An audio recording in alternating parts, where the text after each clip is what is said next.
Hello to you. This is the first week of November, the 1st of November, Tuesday, and Yipeng and also Loi Krathong is just around the corner, just a week away. I think I can see here some feverish construction activity for a festival activity area that will occur in these ruins. They are erecting a stage, they're putting in brickwork and also some forms that will create a stage for people to dance and play music and do all sorts in this area. During excavation and restoration in 2002 through to 2003, the Department of Fine Arts discovered and unearthed the basements and connected buildings comprising of a group of large structures with a complexity of layout probably arising from subsequent additions. The structures are about 50 centimetres deep from a surface ground, owing to its destruction from a bulldozer, road construction and house invasion. Artefacts found in here are such as the stucco motifs as the head of the staircase and layers of receding circular mouldings of a tip of a chedi. These evidences suggest that this extensive foundations were of religious building. The constructions and additions, however, are divided into two groups, the east-west axis group and the northeast-southwest axis group. It is assumed that this one of the important temple in Wiang Kum Kam was in use around the 16th to 17th centuries AD and was continuously restored and extended until its desertion. Let me read you what he says. This large impressive site was opened for excavation in 2002, and each of my visits during the month was still pegged out for excavation. The complexity of the site implies a royal palace or commercial centre. Now just hang on that a minute, please. As work progresses, it becomes clearer that the eastern end was religious and having at least one vihan aligned north-south. So let's go and have a look at that one. So there we see, this is the makings of a vihan, and that would be going from north down to south, and a large southern chedi. So over here would have been a chedi. Well, at the western end of the site there may have been royal, religious, secular or commercial. Along the site's north edge appears to be a narrow walled lane with several chambers or dwellings leading off to the south. Well, let's go and have a look at that. So could it be that this is the building he's talking about here? Or is he talking about this here? Chambers or dwellings leading off to the south and possibly to the north under the present road. The obvious vihan north of the big chedi has a narrow round chimney with a fire blackened bricks inside a chamber with no obvious entrance, but with external steps apparently leading to an upper chamber. Well, where on earth is he talking about that? Many lower wall surfaces are in excellent condition. Really? Having stucco rendering attached to both inner and outer surfaces. In the northern lane there is a tubular brick construction which variously be a well, chimney, oven or kiln. Two semicircular others appear in southern side. During August 2002 excavations, the northwestern one began to appear similar to the well at Wat Thom, whose interior also demonstrates wider diameter at lower depths. There has been so much partying going on in this place over the last 20 years, we can't even see the detail that Gary's got in his book, let alone the 600 years that have gone by that people have been thrashing this place and, you know, just abusing it and neglecting it. So right now we've got no idea as to how it did look in days gone by. Well, I'm up on the I'm backstage at the moment on the southern Virhan that was here, and I guess what Gary's also mentioned is a part over here. This is semi-circular and, well, could be circular. And interestingly, is bricks up there that look really nice, much nicer because they've been preserved, because people haven't been partying so much on them. And that goes well on through the back there, and maybe behind that corrugated fencing over there, the ends of these walls actually make something extra. Notably, there is no diagram here in Garry Harbottle-Johnson's book. And equally, there is no flyover by the Fine Arts Department that they have been doing for many of the other temple sites. So I can't show you that. But it does look here as if behind these, this wall here, stuff must have gone on out that way, and we're only seeing partial evidence of what was here. So I hope you understand when I'm a little bit dramatic and depressed really about the ruins here at what Garry kindly calls Mengrai's Palace. He has jumped to that conclusion. I don't understand how on earth he could have got that information, apart from if he picked something up here about the design of the layout. We don't know where King Mengrai stayed whilst he was here for his 5 years. You know, he would have had something quite palatial compared to others that would have been living. So this is quite a huge structure. Maybe it was here. So if we come back to Gary's sketch here, where we are right now is 14, and the road that runs through for people travelling from west to east through Wiang Kum Kam, taking the shortcuts through to the 106 road, past this all the time. This is the river, the old river course, and that would have been south of Site 14. Garry goes on to say something a little bit extra, which is possibly giving him a little bit of support in his theory. And what Gary's saying here is this site is outside of Wiang Kum Kam, roughly in the centre of the north side of the city, on the opposite bank of the old Mae Ping River course. It is far more extensive than first appearance indicated, and conversations with locals indicate a chedi was destroyed and removed by the landowner at the northwest site boundary. So the northwest site boundary is over here. Archaeologists are labelling the site as a temple, and they will be calling it Wat Pan Lao, but a number of locals and excavators already refer to this as Mengrai's Palace. A fallen Buddha image was found near the west perimeter fence. A note by the author says, "Personally, I believe it was not purely temple site due to its size and layout, which are not consistent with any other excavated site in Wiang Kum Kam. Mengrai often visited Wat Thom, and the old road line runs directly between these two. Additionally, the Chiang Mai chronicles indicate King Mengrai built his palace around Wiang Kum Kam. Militarily, that might seem strange, but city wall evidence is weak along the south bank of the old river's course.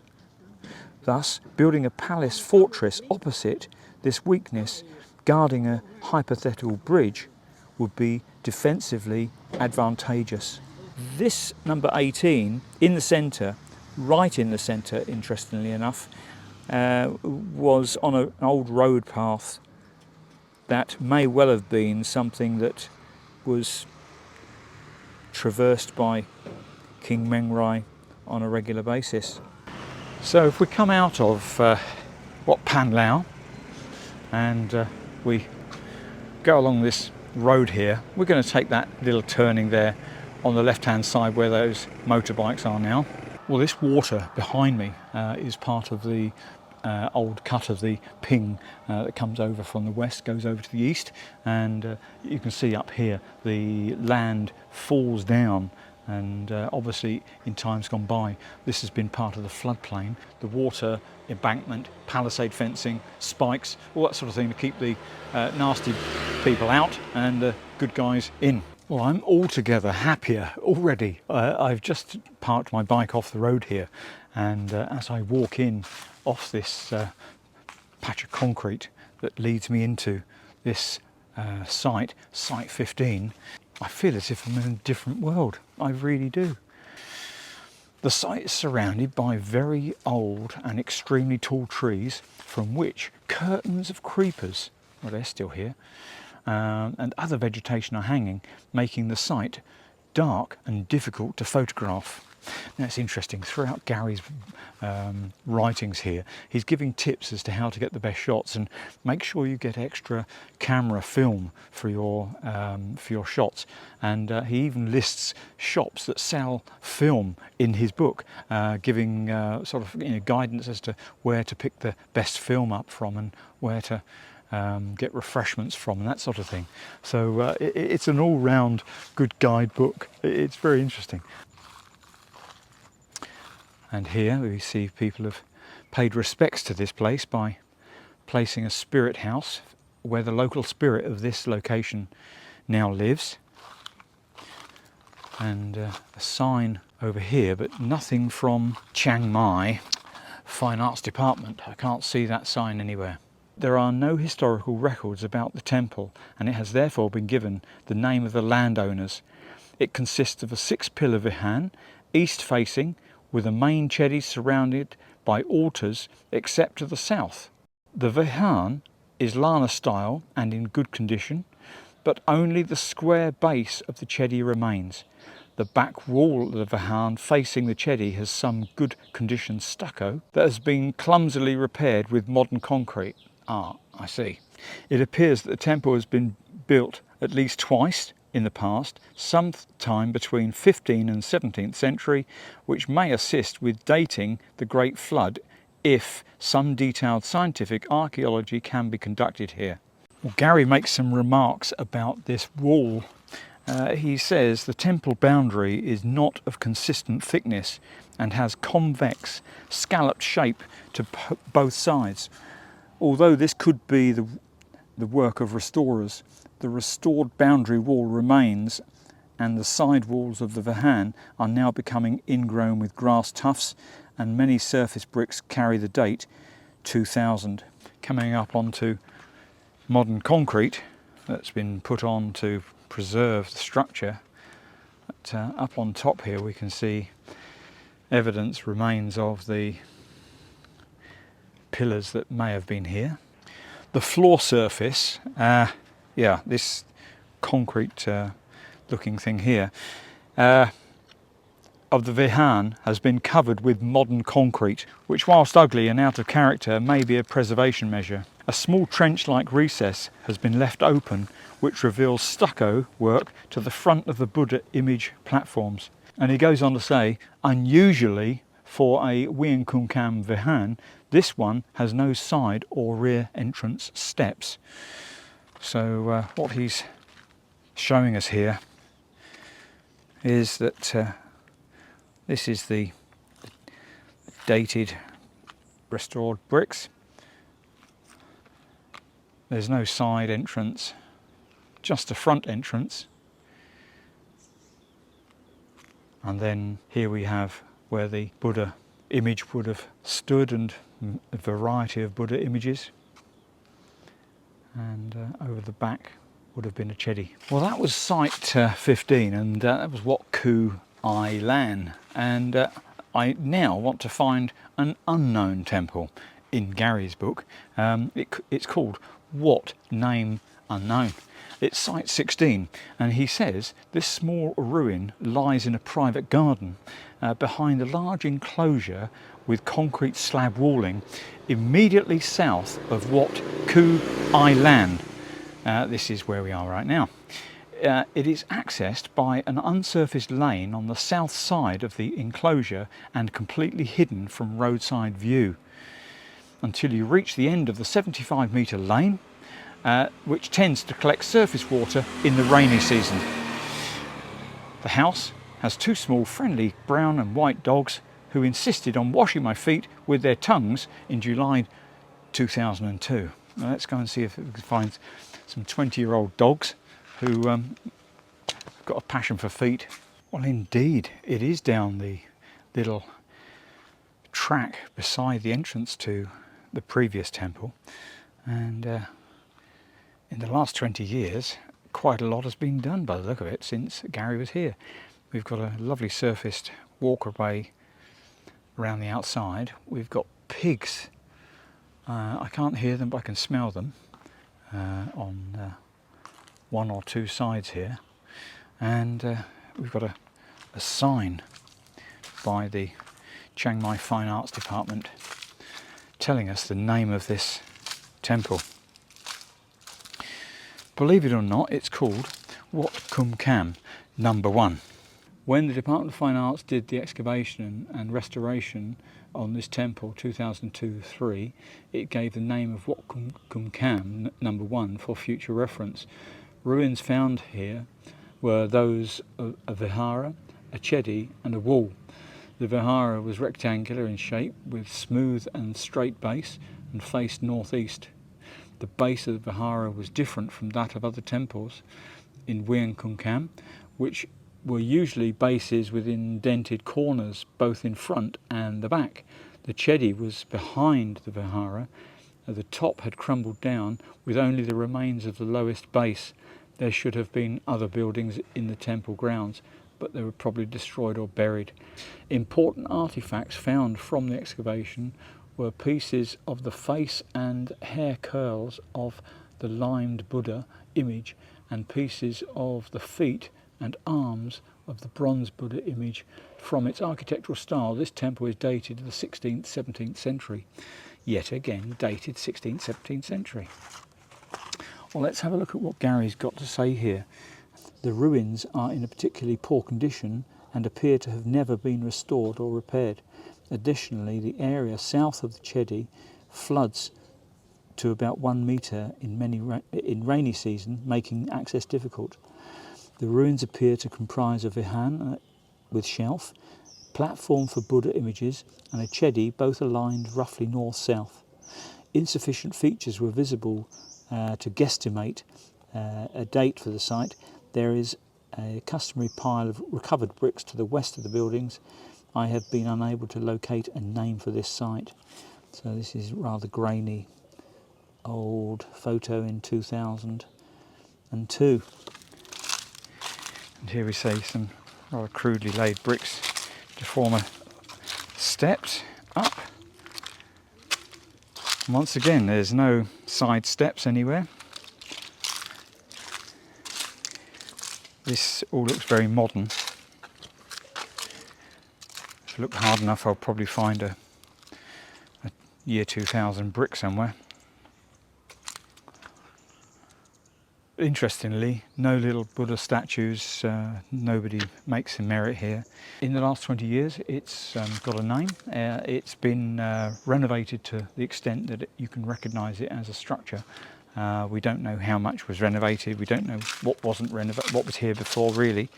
Well, before I leave Wat Kum Kam No1, over the back here, through these doors, is somebody's private property. There's a lovely house up the back there, but just here there's like a little lodge by the side of the entrance here. That's water. Now you remember when I was doing sites number 11, 12 and 13, that was Wat Hua Nong. Well, Hua Nong apparently was that temple complex area was given its name from the water that was nearby. Well, I'm now going to get on the bike and go at the other end of this track and across the other side of the road, and I'm going to go to another Wat Kum Kam. Yep, there's another Wat Kum Kam. This area used to be a big mound covered with trees, and people had built houses on the mound. In 1986, the Department of Fine Arts started an excavation of the temple and found an octagonal chedi and big vihara facing east. Important artifacts were found, pieces of Buddha images made of limestone, Sorry, my eye was taken by a frog. Important artefacts were found were pieces of Buddha images made of limestone and bronze. Among these parts there were lots of hair curls of the Buddha image, each with a diameter measuring 6 to 8 centimetres, which testifies to the enormous size of the Buddha image of this temple. In 2003, during an excavation in the north part of the temple, the Department of Fine Arts found ruins of a square mandapa and a base of a rectangular building. There might be more buildings in this temple, but they have either been destroyed or buried. From its architectural style, this temple is dated to the 14th to 15th centuries.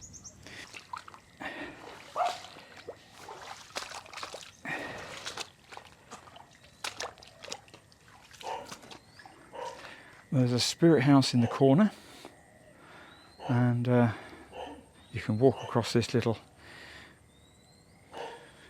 wet patch up onto the renovated top. There's some odd concretes and stuff in there.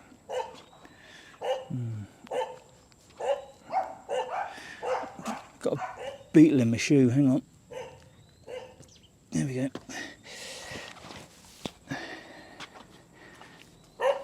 Yeah, restored 2529. We have this huge structure on the top that's been renovated, and the brickwork here is quite amazing. It's just like a mosaic, really. We have pillars here. No, just two. We have some woofy dogs. And we have the large area where there would have been a huge Buddha image here. And from the writings on the sign there by the Chiang Mai Fine Arts Department, it would have been a colossal statue. Garry has got something to say about this place. It comprises of a Lanna style vihan dated to the early 14th century. So possibly contemporary with the life of Mengrai, Garry says. And there is an octagonal chedi to the west end of the site, influenced by the chedi at Wat Jam Devi in Lampun province. Collapsing a long time ago, the chedi now displays only its base and the relic chamber. The vihan and chedi bases are quite high above the excavated former ground level. For the photographers, the site poses several challenges, not least that the surrounding trees considerably reduce ambient lighting. Well, all of the trees have gone from here, I can tell you that, Garry. It is a compact site, but worth exploring before taking any pictures to get the best. I've come to the centre here of Wiang Kum Kam, right in the centre geographically of the entire city. The actual name of it is Wat Thom. It's also known as Wat Chang Kam, apparently one of the most revered in King Mengrai's time. Small shrine that's behind here, the wooden shrine, is believed by many to house the spirit of King Mengrai today. This is a special place for him, but it's a fantastic site, and I think I would like to start the next video talking about Site 18, because if I was to include it today, it would be just overload for you. So yeah, thanks for watching. I hope you look forward to the next video. Take care. Bye-bye.